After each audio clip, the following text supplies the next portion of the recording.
Our next speaker, Scott Bell, has been with the U.S. Forest Service since 1976. A lot of his career in rangeland management, district ranger until 2002, and he's currently in the Woody Biomass Utilization Coordinator for Region 4. For those who don't know, that's Utah, western Wyoming, southern Idaho, and Nevada, I believe. And he's in the business of helping businesses and communities find economic uses for small diameter woody material. Just as an aside, he says using woody biomass for renewable energy and bio-based products also contributes to the nation's energy independence and greenhouse gas reduction goals and provides opportunities for managing carbon. Inadvertently, we left his abstract out of the program, so he's made copies and they're available out on the publications table. So, Scott?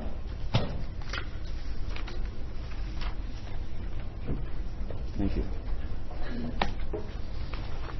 Well, good morning. I appreciate the opportunity of being able to be here and spend some time with you.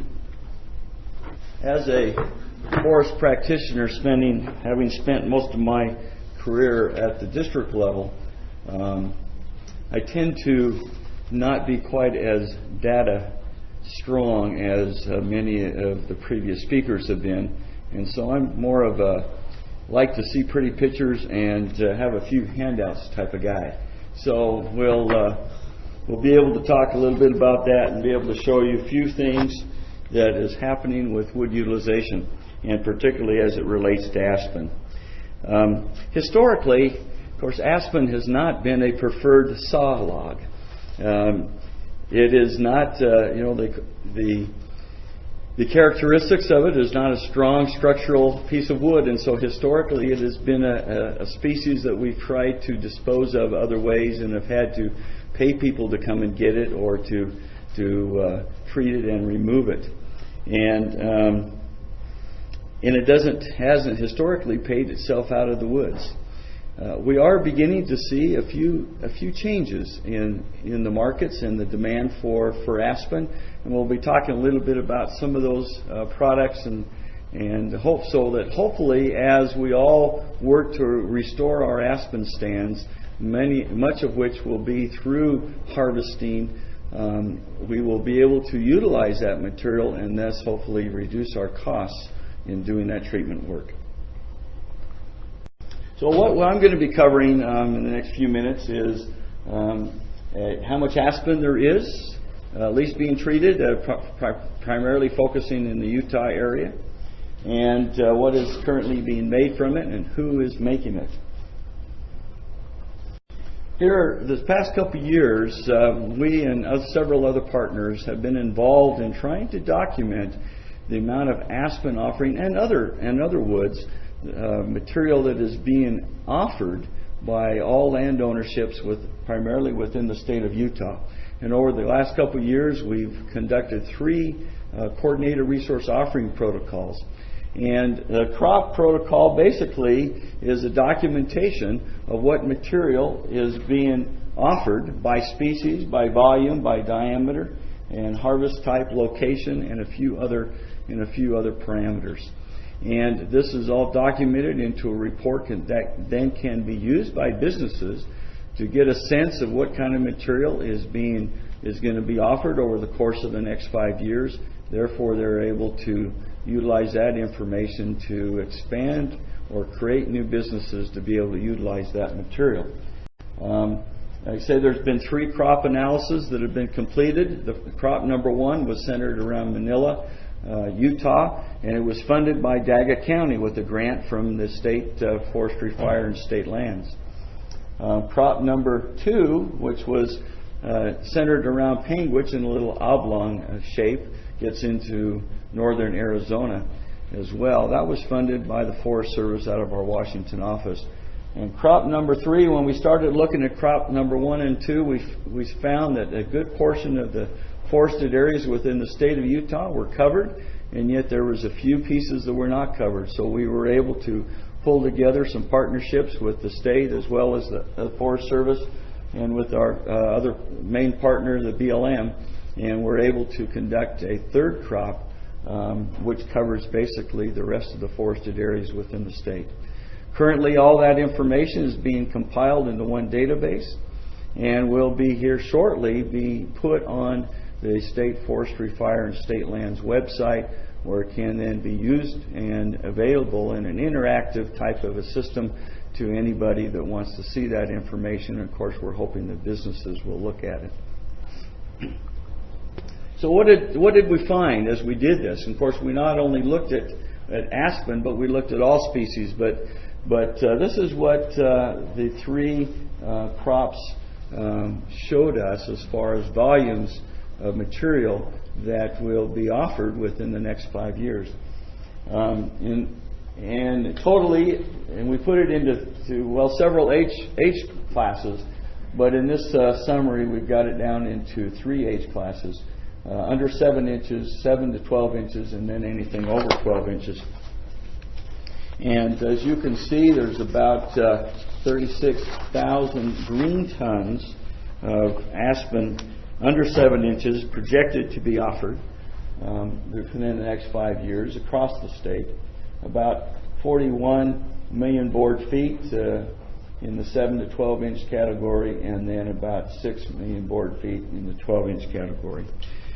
Of course, a lot of this is primarily focused on BLM and Forest Service lands, who are the primary suppliers of aspen.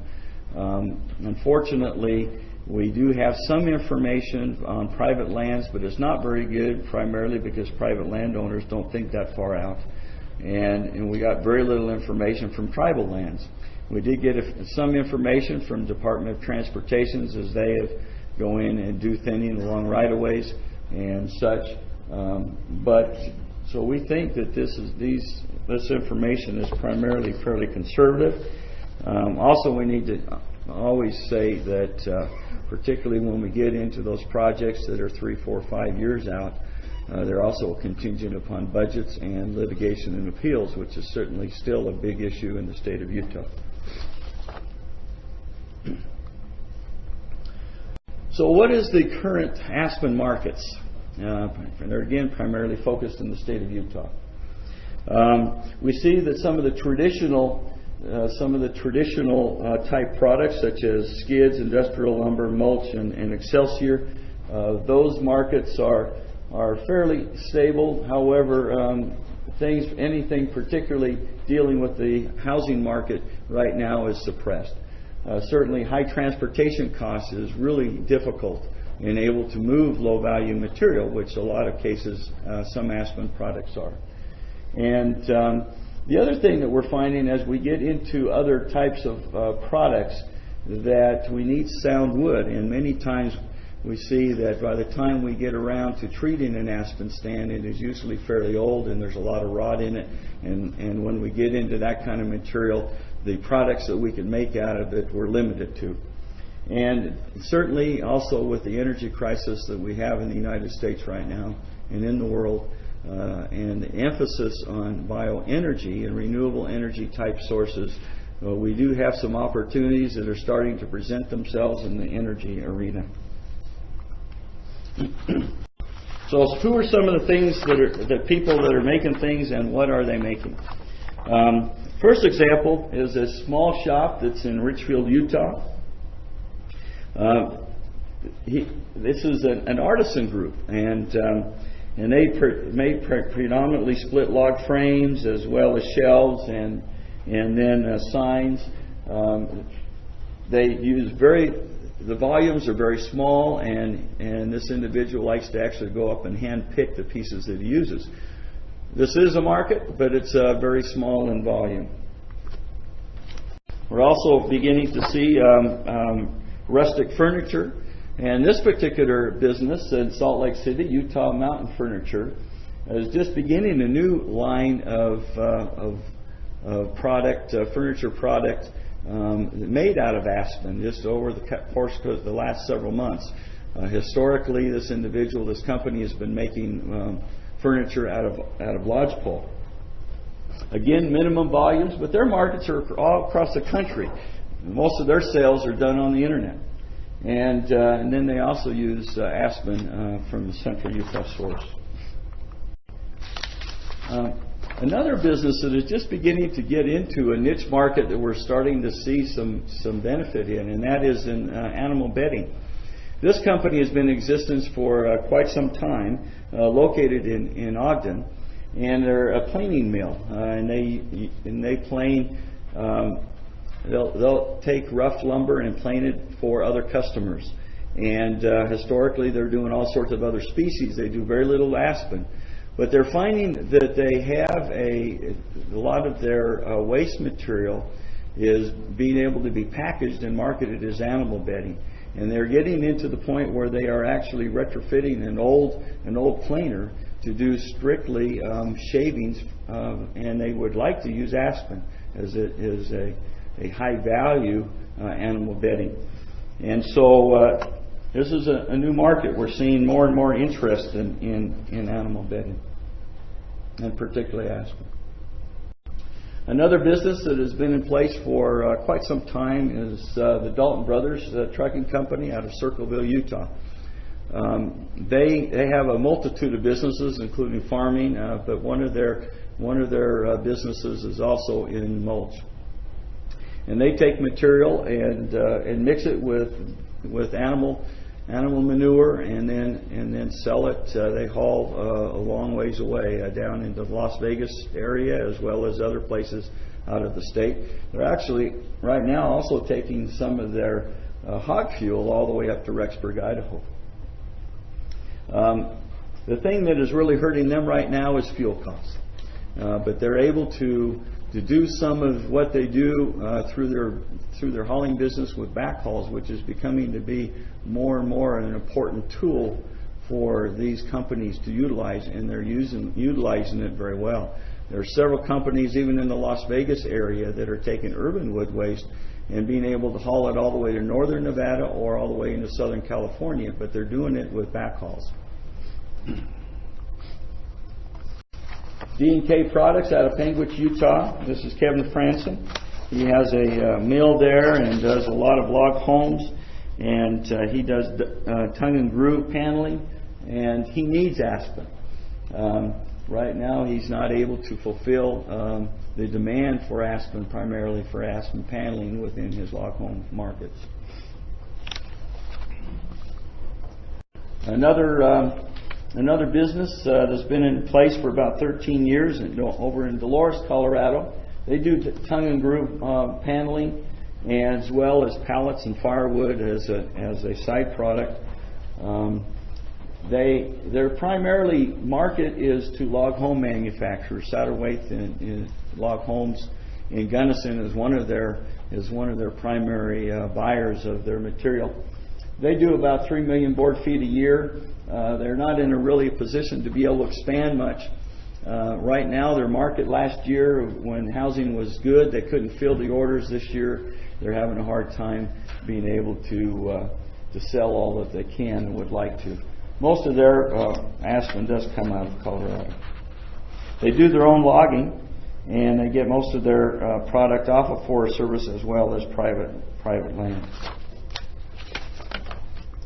A new business that has just started up is the Paiute Wood Products out of Junction, Utah. This was set up by their local economic development group. This is in Paiute County, Utah, which is a very depressed county in the state, and we're able to get some economic development dollars out of the state in order to help them start up. They also got some money from the Forest Service, and I'll need to make sure I put a plug in for our grant program before I get done today. But they are a small group. They basically, other than a couple of additional people, that's their whole staff there in the picture, and they do everything from harvesting, hauling, to producing. And they do have a small stewardship contract, 20 some odd acres on the Fish Lake National Forest, and where they get the material from. They set up their new facility, partly that was funded by us through our Forest Products Lab Woody Biomass Utilization Grant, into the old high school in Circleville, and have been operating since the first of the year. some of the products that they make. And I brought some of their products. Kind of hard to see. Can you see better light there? Beautiful aspen. A lot of the guys that are making the siding, whether it's wainscot or whether it's actual full siding, really like to have the color. And of course, the color comes from different locations. Sometimes you get blues, and sometimes you get reds. A lot of times it is probably a little bit older material. But they'll take. They make tongue and groove material, as well as molding. And they'll be able to take a piece a rough cut that they'll sell for either 40 cents a linear foot and process it into a crown molding and be able to sell it for $3 a foot. And so it's a good value add product. They are developing their markets and selling to beginning to sell to some of the retailers. Most of their product that they've been producing thus far has been sold locally in the Junction area, but they are beginning to expand and develop their retail and marketing base. Another business, Skyline Forest Products out of Escalante, Utah. They are able to take aspen and make a multitude of products. And they are surviving on aspen right now. Historically, this has been a traditional mill. It's a small mill, medium-sized mill, which does about 5 million board feet a year. And traditionally, they have done pine and spruce and fir and other species. But they are finding that their aspen right now is keeping the business alive, and is primarily through niche marketing. They have been able to find an international market where the wall siding material likes a little bit of color. Their international market likes clean white aspen with very little knots in it. It's used for skateboards and it's used for skis. Produced in China and sent back to the United States for sale. And they are getting good money out of that. And they're also, a year ago, they got a Forest Products Lab grant for $250,000 to be able to buy that shaver that you see down at the bottom, and they are beginning to do shaving, and that also is keeping them going. Right now they're shaving all species, but they do have a real interest in being able to do aspen solely, because you can get into some real specialized animal bedding, particularly in the laboratory animal bedding world, where you can get real high value for that quality of an animal bedding. Before I go to that, let me just put a pitch in for our Forest Products Lab woody biomass grant. That grant program is currently out. It's an annual grant. We have about $4.5 million. It's not a large grant program, but it's been very successful in helping businesses be able to help them move forward in either harvesting, transporting, or making a product out of wood, small diameter wood particularly. The request for proposals is out right now, and it is on the Forest Product Lab website. And it's a two-stage application. The pre-application is a fairly simple application. However, the real criteria is being able to utilize wood, some of which needs to come off of National Forest System lands, and be able to show a reduction in the treatment costs. And you can do that several ways. One is if you were removing material that traditionally has been left and then had to be piled and burned. If you remove that material, that reduces the cost of that disposal to the forest. That's a savings. The other thing is if you're able to make a material that is of higher value, you're either able to pay higher stumpage fees or charge a lower service cost in order to remove that material, thus also saving the treatment costs. I make the pitch that grants can be anywhere from $50,000 to $250,000. The pre-application is due in early November.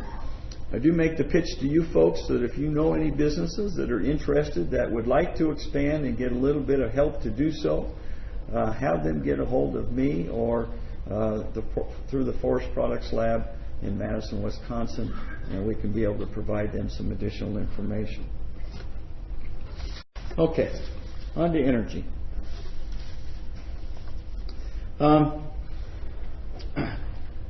Renewable energy is a hot topic right now. It is when it comes to wood utilization, even though it's some of the lowest value for a stick of wood is in energy. It is still something that in today's political world is still a very strong, has a strong demand and is growing. There's a lot of interest and effort in developing various energy products, whether it's cogeneration or whether it's just for heat or whether it's for biofuels of some sort.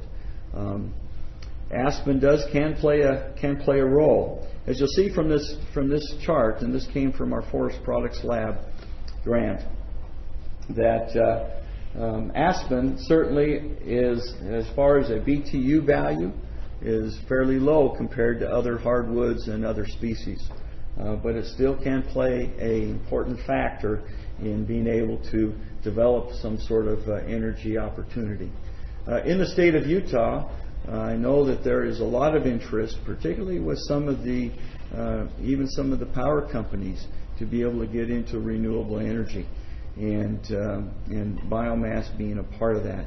And I think as we go along over the course of the next few years, we're going to see more and more interest and more effort in renewable energy type projects. So in summary,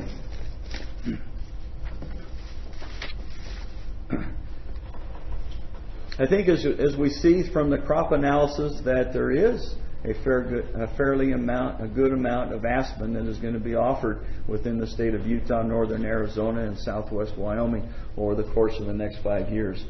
I think our current industry within the state of Utah, particularly in southern Utah, is positioning themselves to be able to utilize that material, and in fact needs it to stay alive. Transportation costs are very much a limiting factor. However, with backhauls, that is becoming something that they can work around. But it has to be in a form that can be hauled in a trailer that will be able to then bring other products back into the area. One of the other things is, as we get into producing products such as this, we need good sound wood. And if all we're doing is trying to harvest very old aspen with a lot of rot, it really limits the amount of material or products that can be gotten out of that stick of wood. So I think we need to really try to treat our aspen stands when they are younger, when they are healthier, so that we can be able to get good sound wood and be able to produce higher products out of that. I think certainly there is an international market that is just being tapped into that will help with aspen as well as bioenergy opportunities. With that, I'll answer any questions. Okay.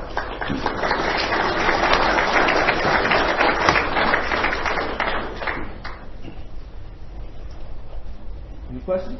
Yes. I've seen it used as cribbing for water pipe.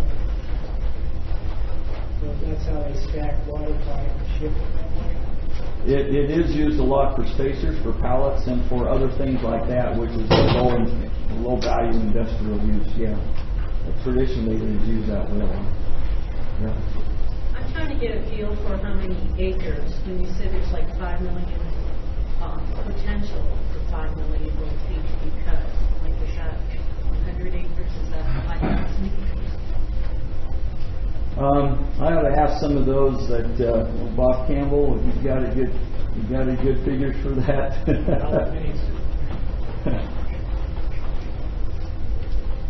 Acres?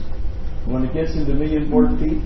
How much board feet's on a usual acre? 5,000 to 7,000. And then when we get into the biomass arena, normally what that does is takes in some of the waste material after you count the biomass after you've taken out the material that can be used for other products. and then that counts in as a lot of your biomass. We are seeing anywhere from 10 tons to 20 tons per acre, depending on the product. And if we are putting all that into biomass type of products, then of course you can get up to 100 tons per acre on some really thick stands in which everything would go to biomass. Thank you. Thanks very much, Scott. Thank you. Appreciate it.